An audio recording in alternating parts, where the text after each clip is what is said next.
This clip is brought to you by SaveWithConrad.com.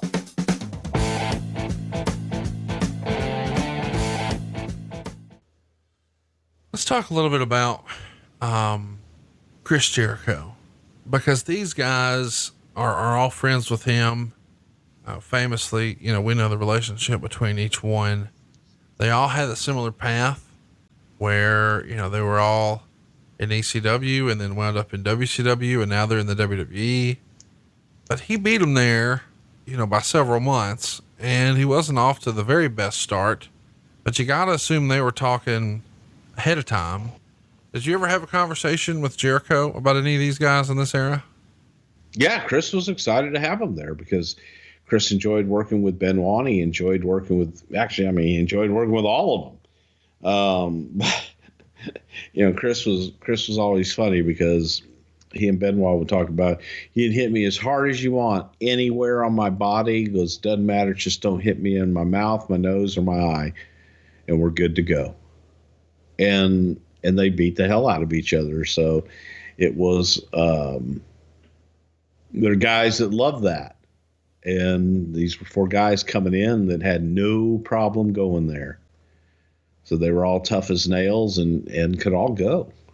Were they all traveling together right away? Yeah. Yeah. They all traveled and just hung out together and just quickly integrated themselves into the system. Let's talk a little bit about sort of the rest of the locker room.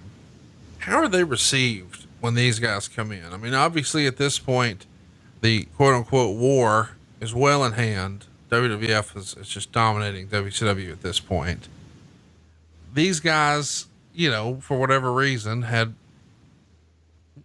been the backbone of WCW, but not the tippy top guys. Kevin Nash had famously referred to a group of these guys as the vanilla midgets.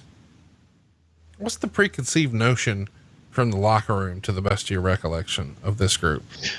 The best of my recollection of the guys that knew them were all more than happy to see them there.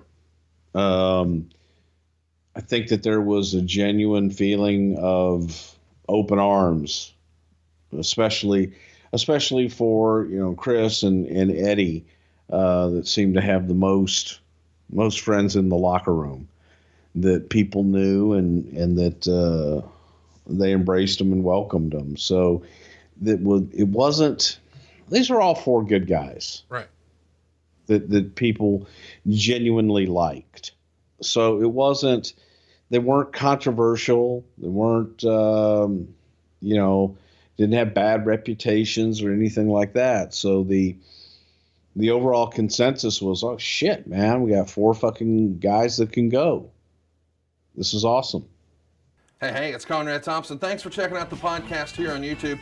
Be sure to hit the subscribe button and the notifications bell so you get a notice anytime we upload some new content. And go save yourself some money right now. If you're in a 30-year loan or you have credit card debt, it's not a matter of if I can save you money. It's a matter of how much. Find out right now for free at SaveWithConrad.com.